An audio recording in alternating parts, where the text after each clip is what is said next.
నటుడు comedian fish Venkat కన్నుమూశారు. గత కొంతకాలంగా కిడ్నీ సంబంధిత అనారోగ్యంతో బాధపడుతున్న ఆయన కాసేపటి క్రితం మరణించారు.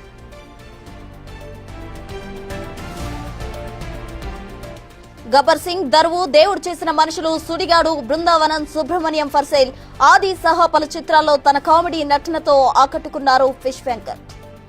సినీ ఆర్టిస్ట్ ఫిష్ వెంకట్ కొద్దిసేపటి క్రితమే చికిత్స పొందుతూ హాస్పిటల్లో చనిపోయినట్టు డాక్టర్స్ డిక్లేర్ చేయడం జరిగింది. ఆయన కుటుంబ సభ్యులకి సమాచారం అందించారు. అయితే గత కొద్ది రోజులుగా ఆయన హాస్పిటల్లో చికిత్స పొందుతున్నాడు. అతనికి సంబంధించి 2 కిడ్నీలు కూడా ఫెయిల్ అయిపోయి డయాలసిస్ పైన హాస్పిటల్లో ట్రీట్మెంట్ తీసుకుంటున్నాడు. కానీ ట్రీట్మెంట్ కి ఆయన బాడీ సహకరించకపోవడంతో ఈ రోజు కన్ను మూసినట్టుగా డాక్టర్లు వెల్లడించడం జరిగింది. అతనికి సంబంధించిన వైద్యం కోసం ఇటు సినీ ఇండస్ట్రీతో పాటు అనేక మంది స్వచ్ఛందంగా అక్కడికి వెళ్లి ఆయనకు సహాయం కూడా చేశారు. అన్ని విధాలు ఆదుకుంటామని చెప్పేసి కూడా భరోసా కల్పించడం జరిగింది. ఫిష్ వెంకట్ కి అవసరమైన ఆపరేషన్ కూడా సిద్ధం చేయాలి, ఎవరైనా దాతలు ఉంటే ఆ కిడ్నీ ట్రాన్స్ప్లాంటేషన్ కూడా చేయించాలని చెప్పేసి అడిగారు. దానికి సంబంధించే ఫిష్ వెంకట్ ఆరోగ్య పరిస్థితి తెలుసుకొని కొంతమంది సినిమా ఇండస్ట్రీకి సంబంధించిన పెద్దలు కూడా అతని దగ్గరికి వెళ్లి అతనికి ఆర్థిక సహాయం కూడా